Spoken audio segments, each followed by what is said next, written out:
بسم اللہ الرحمن الرحیم۔ حضرت علی نے دوسری فاطمہ سے شادی کیوں کی؟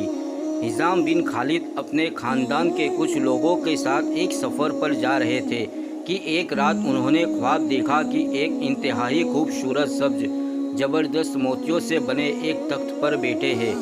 ان کے ہاتھ میں ایک نایاب موتی ہے جس کو وہ پلٹ پلٹ کر دیکھ رہے ہیں۔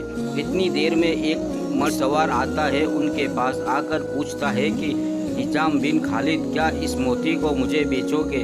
ہشام بن خالد کہتے ہیں، مجھے اس موتی کی قیمت کا علم ہی نہیں، آپ بتاؤ اس موتی کو کتنے میں خریدو گے؟ اونٹ سوار کہتا ہے، میں بھی تمہاری طرح اس کی قیمت نہیں جانتا اور مجھے یہ موتی ویسے بھی نیا ہی لگتا ہے، اسی لیے اگر تم مجھے یہ موتی دے دو تو اس کے بدلے میں تمہیں ہمیشہ کی سرداری، کام و منزلت، شرف و برکت کی ضمانت دیتا ہوں۔ ہشام بن خالد کہتے ہیں کہ میں نے خواب میں اس موتی کو گھڑ سوار کے حوالے کر دیا اور سرداری، شرف اور مقام و منزل کو قبول کر لیا۔ اتنی دیر میں میری آنکھ کھل گئی۔ ہشام بن خالد نے یہ خواب اپنے قبیلے کے خاص لوگوں کو سنایا تو انہوں نے تعبیر بتائی کہ بہت جلد ہی تمہاری بیٹی، جو کہ ہمارے قبیلے بنو کلاب کی نایاب موتی ہے، اس کے لیے انتہائی مبارک عظیم شخصیت کا رشتہ آئے گا، جس کے ساتھ تمہیں شرافت و عزت اور ہمیشہ کی سرداری نصیب ہوگی۔ ہشام بن خالد سفر سے واپس لوٹے تو اس کے اگلے ہی دن حضرت عقیل بن ابو طالب رضی اللہ تعالیٰ عنہ بنی کلاب میں مہمان بن کر آئے۔ دوستو، عرب میں یہ روایت تھی کہ جب بھی کسی قبیلے میں کوئی مہمان آتا تو وہ 2 دن تک مہمان نوازی اور خدمت کرتے، پھر تیسرے دن اس کی آنے کی وجہ پوچھتے۔ حضرت عقیل بن ابو طالب رضی اللہ تعالیٰ عنہ کی 2 دن مہمان نوازی کرنے کے بعد قبیلے بنو کلاب کے سردار ہشام بن خالد نے تیسرے دن ان کے آنے کا مقصد پوچھا تو وہ فرمانے لگے کہ میں اپنے بھائی علی بن ابی طالب رضی اللہ تعالیٰ عنہ کا رشتہ آپ کی بیٹی فاطمہ کے لیے لے کر آیا ہوں۔ ہشام بن خالد کہنے لگے، امیر المومنین کے لیے ایک صحرا نشین عورت شائستہ نہیں ہے جو صحرا نشینوں کی ابتدائی تہذیب و تمدن میں پلی ہو۔ انہیں ایک بلند مرتبے والی عورت سے نکاح کرنا چاہیے اور ان دونوں کے درمیان فرق ہے۔ حضرت عقیل رضی اللہ تعالیٰ عنہ نے ان کے کلام کو سننے کے بعد کہا، جو کچھ آپ کہتے ہیں اس سے امیر المومنین باخبر ہے اور ان اوصاف کے باوجود وہ ان سے نکاح کرنا چاہتے ہیں۔ اس کے بعد ہشام بن خالد نہیں جانتے تھے کہ کیا کہے، اسی لیے حضرت عقیل بن ابی طالب رضی اللہ تعالیٰ عنہ سے مہلت چاہی تاکہ بیٹی کی ماں ثمامہ بنت سہیل اور خود بیٹی سے پوچھ لے۔ جناب عقیل بن ابی طالب رضی اللہ تعالیٰ عنہ سے مخاطب ہو کر کہا کہ میں اپنی بیوی اور بیٹی سے اس بارے میں مشورہ کر لوں۔ ہشام بن خالد جب اپنی بیوی اور بیٹی کے پاس گئے تو دیکھا کہ ان کی بیوی ام البنین کے بالوں میں کنگھی کر رہی تھی۔ ہشام بن خالد کمرے میں داخل ہو گئے اور ان سے حضرت علی رضی اللہ تعالیٰ عنہ کے قبول کرنے کے بارے میں سوال کیا اور کہا، کیا تم ہماری بیٹی کو امیر المومنین کی شریک حیات بننے کے لائق جانتی ہو؟ جان لو، ان کا گھر مرکز علم و حکمت اور ادب کا گھر ہے۔ اگر تم اپنی بیٹی کو اس گھر کی خادمہ بننے کے لائق جانتی ہو تو ہم اس رشتے کو قبول کر لیں، اور اگر اس کے لائق نہیں جانتی ہو تو انکار کر دیں۔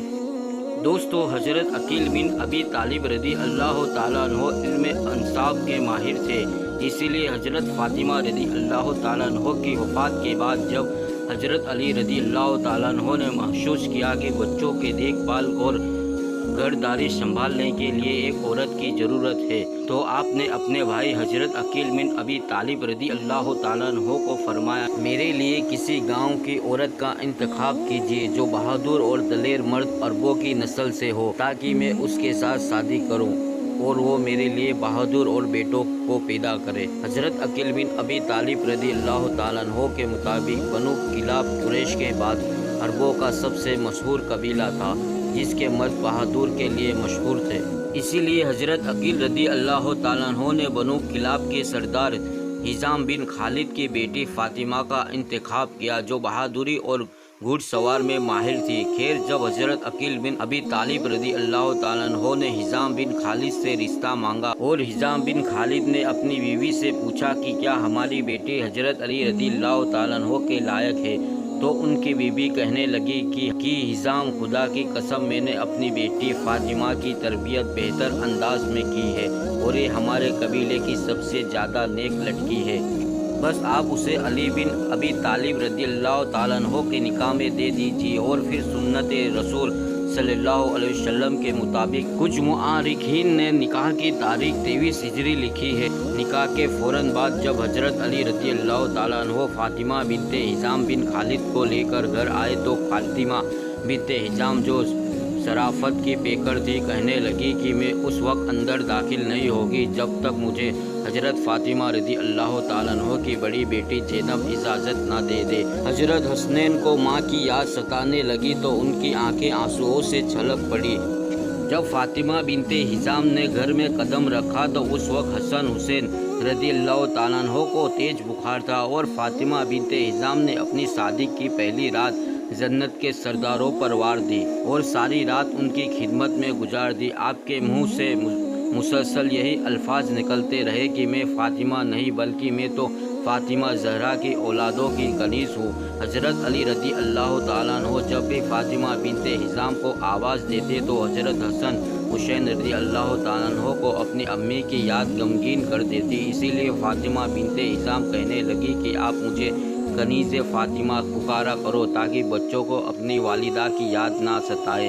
اللہ پاک نے حضرت علی رضی اللہ تعالیٰ عنہ اور فاطمہ بنت حزام کے بدن سے 4 بہادر بیٹے پیدا فرمائے جن کے نام حضرت عباس، حضرت عبداللہ، حضرت جعفر اور حضرت عثمان تھے۔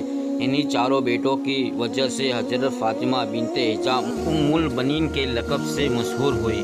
حضرت ام البنین نے اپنے یہ چاروں بیٹے حضرت حسین رضی اللہ تعالیٰ عنہ پر کربلا میں وار دیے اور چاروں نے شہیدوں کا رتبہ پایا۔ حضرت ام البنین نے اپنے شوہر حضرت علی رضی اللہ تعالیٰ عنہ کی شہادت کے بعد جوان ہونے کے باوجود دوسری شادی نہ کی۔